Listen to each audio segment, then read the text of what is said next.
আসসালামু আলাইকুম। আশা করছি আল্লাহর রহমতে আপনারা সবাই অনেক ভালো আছেন এবং সুস্থ আছেন। বন্ধুরা দেখতে পারতেছেন যে আপনাদের জন্য নতুন আরেকটি নিয়োগ বিজ্ঞপ্তি নিয়ে হাজির হলাম। তো আপনারা এখানে মোট ১ থেকে ৬ টি ক্যাটেগরিতে আবেদন করতে পারবেন। তো এখানে দেখেন শুধুমাত্র অফিস সহায়ক পদে ৭৬ জন লোক আবেদন করতে পারবেন। তো এছাড়াও এখানে অফিস সহকারী কাম কম্পিউটার অপারেটর পদ আছে, এরপর ডাটা এন্ট্রি অপারেটর আছে। তো সবগুলো পদে আপনারা এখানে আবেদন করতে পারবেন। তো আসসালামু আলাইকুম। তো বন্ধুরা এখানে দেখেন যে স্বাস্থ্য পরিবার কল্যাণ মন্ত্রণালয় স্বাস্থ্যসেবা বিভাগ প্রশাসন এক শাখা স্মারক নাম্বার এত মোতাবেক কুর্মিটোলা জেনারেল হাসপাতালের অস্থায়ী রাজস্ব খাতভুক্ত ১১ থেকে ২০তম গ্রেডভুক্ত নিম্নবর্ণিত শূন্য পদস্থ ভিত্তিতে নিয়োগের লক্ষ্যে প্রকৃত বাংলাদেশী নাগরিকের নিকট হতে শর্ত সাপেক্ষে অনলাইন আবেদনের জন্য আহ্বান করা যাচ্ছে। তো বন্ধুরা এটা হচ্ছে কুর্মিটোলা জেনারেল হাসপাতাল। তো এখান থেকে নিয়োগ বিজ্ঞপ্তি প্রকাশ করা হয়েছে। তো আপনারা এখানে কি, কি পদে আবেদন করতে পারবেন? পদ সংখ্যা, শিক্ষাগত যোগ্যতা, কোন, কোন জেলা থেকে আবেদন করতে পারবেন, আবেদন করতে কত টাকা খরচ পড়বে এবং আবেদনের সময়সীমা। তো সবকিছু থাকছে আজকের এই ভিডিওতে এবং ভিডিওটি শেষে বলে দিব আপনারা এখানে আবেদন করতে কি, কি কাগজপত্র লাগবে। তো চলুন আজকের ভিডিওটি শুরু করা যাক। তো দেখতে পারতেছেন যে ১ নাম্বার যে পদে লোক নেওয়া হবে এটা হচ্ছে ৬০ মুদ্রাক্ষরিক কাম কম্পিউটার অপারেটর। এখানে বেতন স্কেল ধরা হয়েছে ১০,২০০ থেকে ২৪,৬৮০। তো এখানে পদ সংখ্যা ধরা হয়েছে ১ টি। শিক্ষাগত যোগ্যতা চেয়েছে কোনো শিক্ষিত বোর্ড হতে স্নাতক বা সমমানের পরীক্ষা উত্তীর্ণ।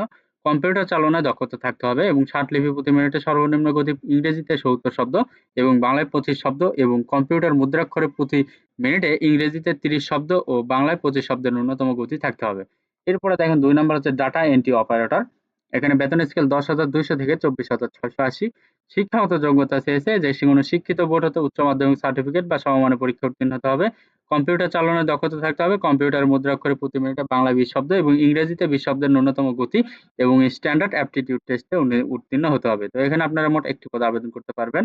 এরপর ৩ নাম্বার হচ্ছে অফিস সহকারী কাম কম্পিউটার মুদ্রাক্ষরিক। এখানে বেতন স্কেল ধরা হচ্ছে ৯,৩০০ থেকে ২২,৪৯০। তো আপনারা এখানে মোট ৪ টি পদে আবেদন করতে পারবেন। তো এখানে আপনারা এসএসসি পাস হলে আবেদন করতে পারবেন। তবে অবশ্যই কম্পিউটার চালানোর দক্ষতা থাকতে হবে এবং কম্পিউটার মুদ্রাক্ষরে প্রতি মিনিটে ২০ শব্দ বাংলা এবং ২০ শব্দ ইংরেজিতে থাকতে হবে ন্যূনতম গতি। এরপর ৪ নাম্বার হচ্ছে ইন্সট্রুমেন্ট কেয়ারটেকার। এখানে বেতন স্কেল ৯,৩০০ থেকে ২২,৪৯০। তো আপনারা মোট এখানে ১ টি পদে আবেদন করতে পারবেন। এখানে শিক্ষাগত যোগ্যতা চেয়েছে কোনো শিক্ষিত বোর্ড হতে ইলেকট্রিক্যাল বা মেকানিক্যাল ট্রেডে উচ্চ মাধ্যমিক সার্টিফিকেট, ভোকেশনাল পরীক্ষায় উত্তীর্ণ হতে হবে। এরপরে ৫ নাম্বার দেখতে পারতেছেন এখানে রিসিপশনিস্ট। এখানে বেতন স্কেল ৯,৩০০ থেকে ২২,৪৯০। তো এখানে ২ টি পদে আবেদন করতে পারবেন। শিক্ষাগত যোগ্যতা চেয়েছে কোনো শিক্ষিত বোর্ড হতে উচ্চ মাধ্যমিক সার্টিফিকেট বা সমমানের পরীক্ষায় উত্তীর্ণ হতে হবে। কম্পিউটার চালানোয় দক্ষতা থাকতে হবে। ইমেইল, স্ক্যানার, ফ্যাক্স ও টেলিফোন চালনায় দক্ষতা থাকতে হবে। এরপরে ৬ নাম্বার যে পদ রয়েছে এটা হচ্ছে অফিস সহায়ক। এখানে বেতন স্কেল ধরা হচ্ছে ৮,২৫০ থেকে ২০,০১০ টাকা। তো আপনারা এখানে মোট ৭৬ টি পদে আবেদন করতে পারবেন। তো শিক্ষাগত যোগ্যতা আপনারা এখানে সর্বনিম্ন এসএসসি পাস হলে আবেদন করতে পারবেন। তো বন্ধুরা এখানে দেখতে পারতেছেন যে প্রার্থীকে অবশ্যই বাংলাদেশের স্থায়ী নাগরিক হতে হবে এবং প্রার্থীর বয়স সর্বনিম্ন ১৮ থেকে ৩০ বছর বয়সের ভেতরে হতে হবে। তবে শারীরিক ও প্রতিবন্ধী কোটায় ৩২ বছর পর্যন্ত শিথিলযোগ্য। তো বন্ধুরা এখন দেখাবো যে আপনারা কিভাবে অনলাইনের মাধ্যমে আবেদন করবেন। তো অনলাইনে আবেদনের জন্য দেখেন এখানে লিঙ্ক দেওয়া আছে। এই লিঙ্কে ক্লিক করে আপনাকে আবেদন করতে হবে। তো আবেদনপত্র পূরণ ও আবেদন ফি জমা দানের শুরুর তারিখ হচ্ছে ১৬/৫/২০২৪ সকাল ১০ ঘটিকা এবং অনলাইনে আবেদনের শেষ তারিখ হচ্ছে ১৩/৬/২০২৪ বিকাল ৫ ঘটিকা। তো বন্ধুরা আপনাকে এই সময়ের ভিতরে আবেদন করতে হবে এবং আবেদন করার পাশাপাশি আপনাকে ৩০০x৩০০ পিক্সেল একটি রঙিন ছবি এবং ৩০০x৮০ পিক্সেল একটি স্বাক্ষর আপলোড করতে হবে এবং আবেদন করার পরবর্তী ৭২ ঘন্টার ভেতরে আপনাকে পরীক্ষার ফি বাবদ যে টাকা সেটা আপনাকে টেলিটক প্রিপেইড নাম্বারের মাধ্যমে পরিশোধ করতে হবে। তো বন্ধুরা এখানে দেখতে পারতেছেন যে কত টাকা আপনাকে ফি দিতে হবে সেটা একটু দেখেন। তো এখানে দেখেন যে ১ থেকে ৫ নাম্বার ক্যাটেগরির জন্য আপনাকে ২২৩ টাকা ফি দিতে হবে এবং ৬ নাম্বার ক্যাটেগরির জন্য আপনাকে ১১২ টাকা ফি দিতে হবে। এটা অফেরতযোগ্য। এটা আপনাকে সর্বোচ্চ ৭২ ঘন্টার ভেতরে পরিশোধ করতে হবে। যদি আপনি ৭২ ঘন্টার ভেতরে পরিশোধ না করতে পারেন, তাইলে আপনার আবেদনপত্রটি বাতিল বলে গণ্য হবে। তো বন্ধুরা আপনারা আবেদন করলে অবশ্যই ৭২ ঘন্টার ভেতরে আপনার ফিটা পরিশোধ করে দিবেন।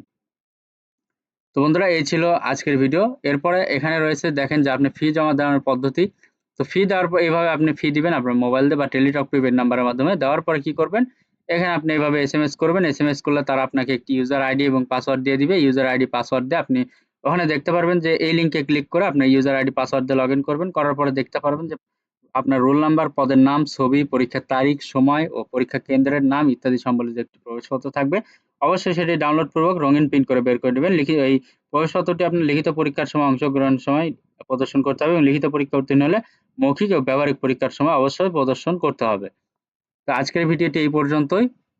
তো এখন আপনাকে দেখাবো যে অনলাইনে আবেদনের জন্য আপনার কি ধরনের কাগজপত্র লাগবে। যে দেখতে পারতেছেন যে আপনার শিক্ষাগত যোগ্যতা, অভিজ্ঞতা যে সনদপত্র আছে এগুলো সব উল্লেখ করতে হবে।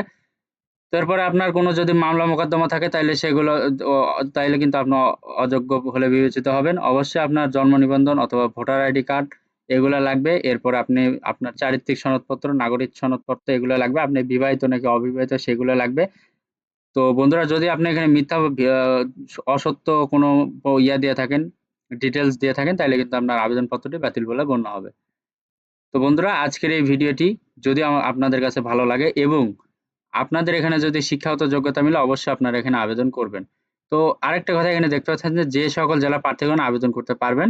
তো এখানে দেওয়া আছে দেখেন, মানিকগঞ্জ, নারায়ণগঞ্জ, রাজবাড়ী, টাঙ্গাইল, ময়মনসিংহ, জামালপুর, ব্রাহ্মণবাড়িয়া, চাঁদপুর, কুমিল্লা, জয়পুরহাট, পাবনা, সিরাজগঞ্জ, নওগাঁ, নাটোর, কুড়িগ্রাম, নীলফামারী, সাতক্ষীরা, কুষ্টিয়া, বরিশাল জেলা ব্যতীত সকল জেলা প্রার্থী আবেদন করতে পারবেন।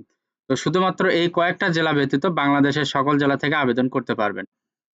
তো আবারও বলি, মানিকগঞ্জ, নারায়ণগঞ্জ, রাজবাড়ী, টাঙ্গাইল, ময়মনসিংহ, জামালপুর, ব্রাহ্মণবাড়িয়া, চাঁদপুর, কুমিল্লা, জয়পুরহাট, পাবনা, সিরাজগঞ্জ, নওগাঁ, নাটোর, কুড়িগ্রাম, বরিশাল, নীলফামারী, সাতক্ষীরা, কুষ্টিয়া জেলা ব্যতীত বাংলাদেশের সকল জেলা প্রার্থী আবেদন করতে পারবেন। তবে এতিম ও শারীরিক প্রতিবন্ধী হলে বাংলাদেশের সকল জেলা থেকে আবেদন করা যাবে। তো বন্ধুরা, যদি ভিডিওটি ভালো লাগে অবশ্যই লাইক, শেয়ার এবং কমেন্ট করবেন। পাশাপাশি আমার ইউটিউব চ্যানেল আনলিমিটেড জব ইনফোভিটি চ্যানেলটি অবশ্যই সাবস্ক্রাইব করে রাখবেন এবং নিত্য নতুন ভিডিও পেতে অবশ্যই আমাদের পাশেই থাকবেন।